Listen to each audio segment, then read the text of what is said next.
Grace Nganga. And just as I take you through the life and times of Raila Odinga, a man who we understand died while he was undergoing a treatment in India. He was born in January 19 የዘራረጋቸው በኬንያ በትልቅነቱ አራተኛ ሆነው ብልኦ ይመሰዛል።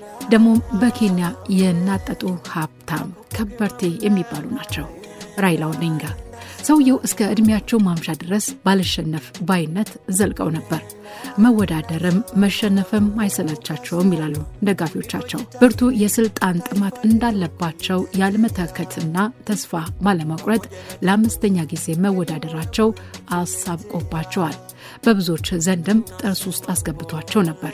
ሽንፈት ቁርሳቸው፣ ሽንፈት ምሳቸው፣ ሽንፈት እራታቸው ሆነላቸው አይታከተው ራይላ ኦዲንጋ በመጨረሻም አሁንም ተሸነፉ። አሁንም ሞት አሸነፋቸው። አይቀሬ ሞት ለስልጣን ያላቸውን ብርቱ ፍቅር ሳሳኩ አሸነፋቸው። ዳግም ሽንፈት አሉት አንዳንዶች። ራይላ ኦዲንጋ በኬንያ ታዋቂ ከሆነ ቤተሰብ ነው የተወለዱት። ለአስርታት የዘለቀው የፖለቲካ ህይወታቸው ቤተመንግስት አላደረሳቸውም። ኬንያ ከእንግሊዝ ነጻ ስትወጣ ምክትል ፕሬዝዳንት ሆነው ያገለገሉት አባታቸውም ዋናውን መንበር ማግኘት አልቻሉም። ኦዲንጋ 5 ጊዜ ለፕሬዝዳንትነት ተወዳድረዋል።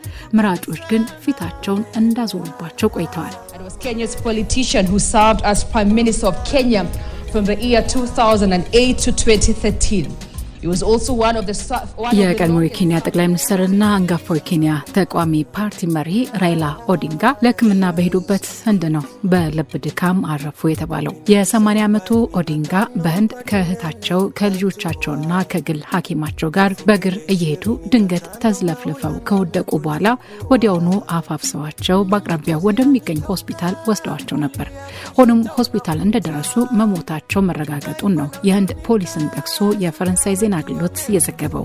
በወቅቱ አንድ የህንድ ጸጥታ አስከባሪ መኮንንና አንድ የኬንያ የጸጥታ መኮንን አብረዋቸው እንደነበሩም ፖሊስ አረጋግጧል። በአውሮፓውያኑ ጥር 1945 ዓ.ም የተወለዱት ኦዲንጋ የወጣትነት እድሜያቸውን በእስር ቤት ወይም በስደት በያኔው የኬንያ ፕሬዝዳንት ዳንኤል አራፕ ሞይ የስልጣን ዘመን ዲሞክራሲ እንዲሰፍን በመታገል ነው ያሳለፉት።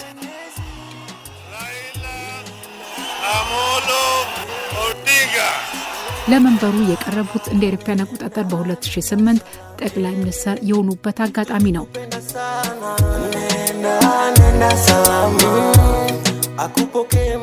ኦዲንጋን የሚከተሉ ብዙ ደጋፊዎች እንዳሉ ይነገራሉ። ወዳጅና አድናቂዎቻቸው ባባ፣ አባት፣ አግዋምቦ፣ የአምላክ ስራና ቲንጋ ትራክተር በሚል ቅጽል ስም ይጠሯቸዋል። ስሞቹ እንደ አውሮፓውያን አቆጣጠር በ1997 ምርጫ ከፓርቲያቸው ምልክት የተወሰዱ ናቸው።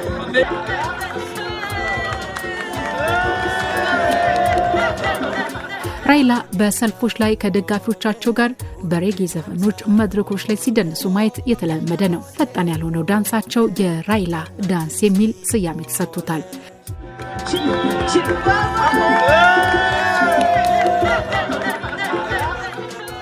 ኦዲንጋ እግር ኳስ ይወዱ ነበር። የእንግሊዙ አርሰናል ደጋፊም ነበሩ። ኦዲንጋ ምርጫ በመጣ ቁጥር የፖለቲካ ጥምረት በመመስረትም ይታወቃሉ። ኦዲንጋ የኬንያ ምክር ቤት አባል የነበሩ ሲሆን ለ3 ዓመታትም የአፍሪካ ህብረት የመሰረተ ልማት ልዩ ልዑክ ሆነው አገልግለው ነበር። ኦዲንጋ የምርጫ ማኒፌስቶቸው የኬንያ ኢኮኖሚን መለወጥ ሆኖ ቆይቷል። አባታቸው ጃራሞጊ ኦጊንጋ የመጀመሪያው የኬንያ ምክትል ፕሬዝዳንት ነበሩ። ኦዲንጋ የአባታቸውን ጃራሞጊ ኦዲንጋ የፖለቲካ አልጋ ወራሽ ተደርገው ይወሰዳሉ። ጃራሞጊ ከነጻነት በኋላ የመጀመሪያው የኬንያ ምክትል ፕሬዝዳንት ነበሩ። በወቅቱ ፕሬዝዳንት ከነበሩት ጆሞ ኬንያታ ጋር ባለመግባባታቸው ከመንግስት ኃላፊነታቸው እንደ አውሮፓውያን አቆጣጠር 1966 ነበር የለቀቁት። ጃራሞጊ ኦዲንጋ ከሶቪየት ህብረትና ከቻይና ጋር መቀራረብን መረጡ።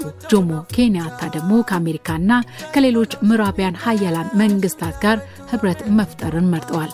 አለመግባባቱ ተባብሶ ቀጥሎ ጃራሞጊ ኦዲንጋ ለ18 ወራት ታስረው በ1971 ተፈቱ። ራይላ ኦዲንጋም የፖለቲካ እስረኛ ነበሩ። በኬንያ ለረጅም ጊዜ በእስር ላይ በማሳለፍም እርሳቸው የታዋቂ ናቸው። የ80 ዓመቱ ፖለቲከኛ ለኬንያ ፕሬዝዳንትነት በቅርቡ ሲወዳደሩ ለአምስተኛ ጊዜ ነበር። ራይላ አሞሎ ኦዲንጋ ብቻዬን ስላልታገልኩ ብቻዬን አልወድቅም ብለው ነበር። እነዚያ እንደርሳቸው ተስፋ የማይቆርጡ ደጋፊዎቻቸው በምርጫ ቅስቀሳ የመዝጊያ ዕለት ሁሌም አብረዋቸው ነበሩ። የ80 ዓመቱ ብርቱ ፖለቲከኛ ጀርመን ውስጥ በሚገኘው የማግድበርግ የቴክኖ ዩኒቨርሲቲ ምህንድስና ተምረዋል። ኦዲንጋ ከማማ አይዳ ጋር ትዳር መስርተው 4 ልጆችን አፍርተዋል። በህይወት የሌለው ፊደልን ጨምሮ ሮዝመሪ ጁኒየር እና ዊኒ ይባላሉ ልጆቻቸው። ፊደል ስሙን ያገኘው ከኩባው መሪ ፊደል ካስትሮ ነው። ኦዲንጋ ስሙን የመረጡት ልጃቸው በቀዝቃዛው ጦርነት ወቅት በመወለዱ እንደሆነ በቪየትናም ጦርነት ወቅት ካስትሮ አሜሪካን በመቃወማቸው ነው ብለው ነበር። ኦዲንጋ የበኩር ልጃቸው ተተኪ አድርገው ሲያዘጋጁ ቢቆዩም ፊደል በ2015 በ41 ዓመቱ ከዚህ ዓለም በሞት ተለይቷል። እንደ አውሮፓውያን አቆጣጠር በ2017 ሴት ልጃቸው ሮዝ በአፍሪካ ትልቁ እንደሆነ የሚነገርለትን የድሆች መንደር ኪብራን በመወከል ለህዝብ እንደራሴነት ለመወዳደር ፍላጎት አሳይታ ነበር። አልተሳካም። እርግጥ ነው ኦዲንጋ ቀላል ሰው አልነበሩም። ቁልፍ ስኬቶች ነበሯቸው። በኬንያ ውስጥ ለብዛ ፓርቲ ዲሞክራሲ ከታገሉ ፖለቲከኞች አንዱ ናቸው። በዚህም ሳቢያ ተይዘው የታሰሩ ሲሆን ለስደትም ተዳርገው ነበር። ይህ አንደኛው ነው። ሁለተኛው ደግሞ ከ10 ዓመት በፊትም ጠቅላይ ሚኒስትር ሆነው አገልግለዋል። ኦዲንጋ ስልጣን ላይ በነበሩበት ጊዜ በገጠር ኤሌክትሪክ የማስፋፋትና የመንገድ ግንባታዎች በስኬት ማጠናቀቃቸው ይነገርላቸዋል። እኚህ በኬንያ ስመጥር ፖለቲከኛ ሰው ክሶችም ነበሩባቸው። በ1982 የተካሄደው መፈንቅለ መንግስት ሙከራ ተከትሎ ራይላ ኦዲንጋ ተይዘው የሀገር ክህደት ወንጀልን ጨምሮ ሌሎች በርካታ ክሶች ተመስርቶባቸው ነበር። ኦዲንጋ ከመፈንቅለ መንግስቱ ዋነኛ መሪ ጋር ግንኙነት አላቸው ቢባልም እርሳቸው ግን ሁሌም ያስተባብላሉ። ኬንያ በአፍሪካ ቀንድ ብቻ ሳይሆን በመላው አፍሪካ የተሻለ የምርጫ ስርዓት፣ የተረጋጋ ኢኮኖሚና አንጻራዊ ሰላም ካላቸው ሀገራት ተጠቃሽ ናት። ግን ደግሞ 2017 የተደረገውን ፕሬዝዳንታዊ ምርጫ ኬንያውያን መቼም ሊረሱት አይችሉም። የጎሳ ፖለቲካ ባጠላበት ወቅቱ ምርጫ ራይላ ኦዲንጋ ውጤቱን አልቀበልም ማለታቸውን ተከትሎ በተነሳ የሁለት ጊዜያት ሁከት ኬንያውያን እርስ በርሳቸው እንዲሁም ከፖሊስ ጋር በተፈጠረ ግጭት ከ1200 በላይ ሰዎች ተገለዋል። ሌሎች በርካቶች ደግሞ ጉዳት ደርሶባቸዋል። የንብረት ውድመቱም በቀላሉ የሚገመት አልነበረም። ይህ ለኬንያውያን ጥቁር ጠባሳቸው ነው። ስመጥር የቅስቀሳና የስትራቴጂ መሪ መሆናቸው የሚነገርላቸው ኦዲንጋ በዋና ከተማዋ ናይሮቢ በተካሄደ ታላቅ የድጋፍ ሰልፍ ላይ ራሳቸውን የህዝብ ፕሬዝዳንት ብለው አውጀው ነበር። In full realization of the high calling, assumed the office of the People's President of the Republic of Kenya. So help me God. በኬንያታ ዳግም መመረጥ ንዴታቸውን ለማሳየት በኬንያታ ቤተሰብ ባለቤትነት ከተያዙት በርካታ የንግድ ድርጅቶች እንዳይጠቀሙ ያቀረቡትን ጥሪ ደጋፊዎቻቸው ተቀብለው ተግበረውታል። ይህም የፖለቲካና የምጣኔ ሀብት ቅሬታቸውን ለማሳየት ካደረጉት በርካታ ተቃውሞች አንዱ ነበር። ከተቃውሞች ጥቂቶቹ ወደ ሁከት ተቀይረው የሰው ህይወት ጠፍቶበታል። ከፍተኛ የምጣኔ ሀብት ውድቀትም አስከትለዋል።